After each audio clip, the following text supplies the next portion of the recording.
तो चलिए, आज के इस एक्सप्लेनर में सीधे मुद्दे पर आते हैं। आज हम एक ऐसे विषय पर बात करने जा रहे हैं जो मॉडर्न टेक्नोलॉजी और हमारे बुनियादी हकों का एक बहुत ही दिलचस्प संगम है। हम बात करेंगे आधुनिक एआई तकनीक और उन स्थायी संवैधानिक अधिकारों के बीच के तालमेल की, जो असल में हम नागरिकों को ताकत देते हैं। आज की इस पूरी चर्चा का रोड मैप कुछ इस तरह रहेगा। हम मुख्य रूप से 4 चीजों को कवर करेंगे। पहला है एआई और स्वतंत्र अभिव्यक्ति, दूसरा अधिकारों की असल नींव, तीसरा समानता का अधिकार और चौथा स्वतंत्रता का अधिकार। तो तकनीकी सशक्तिकरण के आधुनिक उपकरणों से लेकर उनकी रक्षा करने वाले बुनियादी नियमों तक का ये सफर बहुत ही शानदार होने वाला है। शुरुआत करते हैं हमारे पहले हिस्से से, एआई और स्वतंत्र अभिव्यक्ति। यह डिजिटल युग में हम जैसे आम लोगों के हाथ में आया एक बहुत ही शक्तिशाली टूल है। क्या आपने कभी सोचा है कि एक ऑटोमेटेड एआई प्रॉम्प्ट का किसी देश के नागरिक ढांचे और उसके संविधान से क्या कनेक्शन हो सकता है? पहली बार में सुनने पे शायद ये थोड़ा अजीब लगे, लेकिन ये सवाल अपने आप में बहुत गहरा है। जरा इस पूरी प्रक्रिया को समझिए। क्लॉड के लार्ज कॉन्टेक्स्ट विंडो का उपयोग करके तैयार किया गया ये 6 चरणीय ऑटोमेटेड एआई सिस्टम किसी जादू से कम नहीं है। यूजर इनपुट से लेकर डीप रिसर्च और फाइनल पॉलिश तक, यह सिस्टम बस एक सिंगल क्लिक में प्रोफेशनल लेवल की डॉक्यूमेंट्री स्क्रिप्ट तैयार कर सकता है। अब सबसे हैरान कर देने वाली बात देखिए, इसी एआई ने अपने डीप रिसर्च और फैक्ट चेकिंग लेयर्स का इस्तेमाल करके भारतीय शिक्षा प्रणाली के जाल पर एक बेहद शानदार और चौंकाने वाली स्क्रिप्ट लिखी। इसमें भारत की कोचिंग इंडस्ट्री के 24,000 करोड़ रुपए के उस विशाल साम्राज्य का खुलासा किया गया, जो वाकई में आंखें खोल देने वाला है। लेकिन अब सवाल ये उठता है कि एक नागरिक के पास ऐसी तीखी आलोचना तैयार करने और उसे पब्लिश करने का अधिकार आखिर आता कहां से है? यही हमारा दूसरा हिस्सा है, अधिकारों की नींव, या कह सकते हैं द रूल्स।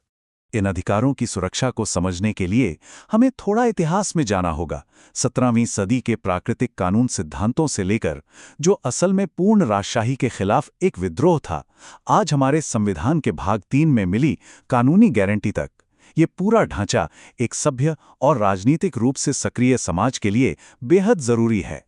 संविधान के अनुच्छेद 13 के तहत हमारी न्यायपालिका एक मजबूत ढाल का काम करती है। इसे डॉक्ट्रिन ऑफ सेवरेबिलिटी, या आसान भाषा में कहें तो पृथक्करणीयता का सिद्धांत कहते हैं। इसका मतलब है कि अगर किसी कानून का कोई हिस्सा असंवैधानिक है, तो न्यायपालिका पूरे कानून को खत्म करने के बजाय सिर्फ उस खराब हिस्से को ही काटकर अलग कर देती है। और उन कानूनों का क्या, जो संविधान लागू होने से पहले के हैं और आधुनिक अधिकारों से टकराते हैं? यहां काम आता है डॉक्ट्रिन ऑफ इक्लिप्स, यानी ग्रहण का सिद्धांत। न्यायपालिका ऐसे कानूनों को पूरी तरह नष्ट नहीं करती, बल्कि मौलिक अधिकारों के साये में उन्हें बस सुला देती है, जब तक कि कोई नया संशोधन उन्हें वापस न जगा दे। आगे बढ़ते हैं तीसरे अहम पड़ाव की ओर, समानता का अधिकार, जिसका जिक्र अनुच्छेद 14 से 18 तक किया गया है। इससे पहले कि हम स्वतंत्र रूप से कुछ कह सकें, संविधान पूरे समाज में निष्पक्षता का एक बेसिक लेवल सुनिश्चित करता है। यहाँ एक बहुत ही बारीक लेकिन जरूरी अंतर है।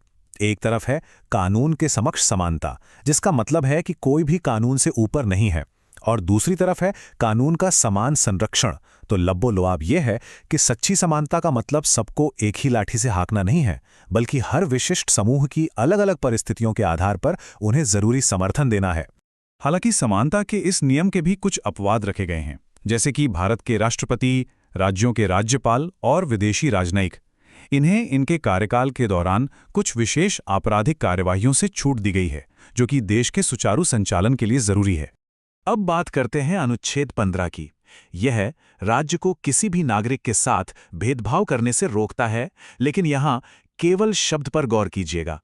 भेदभाव केवल धर्म, मूल वंश, जाति, लिंग या जन्मस्थान के आधार पर नहीं किया जा सकता।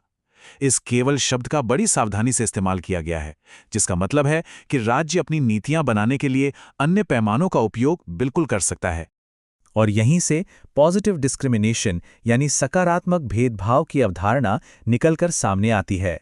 ये सरकार को सशक्त बनाता है ताकि वो महिलाओं, बच्चों और सामाजिक व शैक्षिक रूप से पिछड़े वर्गों के उत्थान के लिए सार्वजनिक रोजगार और शिक्षा में विशेष प्रावधान या आरक्षण नीतियां लागू कर सके। इस संदर्भ में चंपकम दोराई राजन का ऐतिहासिक मामला एक बहुत बड़ा टर्निंग पॉइंट था। इसी की वजह से 1951 में पहला संविधान संशोधन हुआ। इसने साफ तौर पर यह स्थापित कर दिया कि जब कभी मौलिक अधिकारों और राज्य के नीति निदेशक सिद्धांतों के बीच कोई भी टकराव होगा, तो मौलिक अधिकार हमेशा सर्वोच्च माने जाएंगे। समानता की उस मजबूत नींव पर खड़े होकर अब हम इस एक्सप्लेनर के क्लाइमैक्स पर पहुंचते हैं। चौथा हिस्सा, स्वतंत्रता का अधिकार। यही वो कोर आज़ादी है जो रचनाकारों को सशक्त बनाती है। अनुच्छेद 19 में दी गई ये 6 स्वतंत्रताएं सच में कमाल की हैं। भाषण और अभिव्यक्ति की आज़ादी से लेकर शांतिपूर्ण सभा करने, पूरे भारत में कहीं भी आज़ादी से घूमने और अपना मनपसंद पेशा चुनने तक, ये सभी अधिकार हमारे व्यक्तिगत और पेशेवर जीवन का मुख्य आधार हैं। तो अब जरा शुरुआत में की गई बात पर वापस लौटते हैं।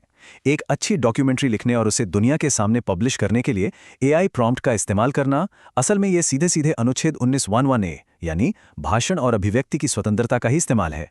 यही वो संवैधानिक गारंटी है जो आधुनिक AI का उपयोग करने वाले क्रिएटर्स को सुरक्षा कवच देती है। लेकिन रुकिए, आज़ादी का मतलब मनमानी नहीं है।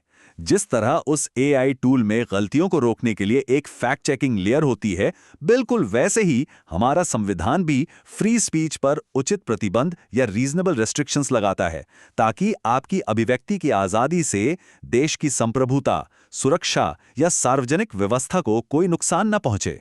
ये संतुलन कितना जरूरी है, इसका एक बड़ा उदाहरण तब देखने को मिला जब सुप्रीम कोर्ट ने IT एक्ट की धारा 66A को पूरी तरह से रद्द कर दिया, क्योंकि इसका अक्सर इंटरनेट पर किए गए साधारण पोस्ट के लिए नागरिकों को गिरफ्तार करने में दुरुपयोग हो रहा था। ये दिखाता है कि डिजिटल युग में न्यायपालिका नागरिकों को मनमानी सरकारी कार्यवाहियों से बचाने के लिए कितनी एक्टिव है। यहाँ एक और बारीकी समझना बहुत जरूरी है। अपनी शिकायतें रखने के लिए शांतिपूर्ण विरोध करना हमारा एक मौलिक अधिकार है, लेकिन हड़ताल करना एक सशर्त कानूनी प्रावधान है जो इंडस्ट्रियल डिस्प्यूट्स एक्ट के तहत आता है। इन दोनों के बीच का अंतर हमें अधिकारों की सीमाओं को समझने में मदद करता है। अब मान लीजिए, अगर किसी नागरिक को कानूनी परेशानी या दोष सिद्धि का सामना करना पड़े, तब भी संविधान का अनुच्छेद 20 पूरी निष्पक्षता की गारंटी देता है।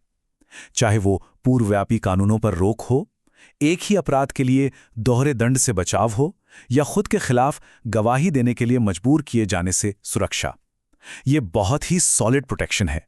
और इन सब के बीच खड़ा है अनुच्छेद 21, जीवन और व्यक्तिगत स्वतंत्रता का अधिकार। AK गोपालन और मेनका गांधी जैसे ऐतिहासिक मामलों के जरिए समय के साथ इस अनुच्छेद की व्याख्या इतनी व्यापक हो गई है कि यह अनियंत्रित सरकारी हिरासत या मनमानी से बचाव का सबसे बड़ा हथियार बन गया है। तो इस पूरे एक्सप्लेनर को समेटते हुए एक बहुत ही दिलचस्प सवाल दिमाग में आता है। क्या 1950 में हमारे संविधान निर्माताओं ने सपने में भी AI या इस स्तर के ऑटोमेशन की कल्पना की होगी? शायद नहीं, लेकिन फिर भी ये देखना वाकई हैरान कर देने वाला है कि कैसे उस समय लिखे गए ये बुनियादी अधिकार आज इतनी तेजी से बदलती तकनीक के बीच भी सच्चाई और सशक्तिकरण के अंतिम ढांचे के रूप में काम कर रहे हैं। आगे आने वाली टेक्नोलॉजी के साथ ये कैसे कदम मिलाएंगे, ये सोचना अपने आप में एक बेहद रोमांचक सफर है।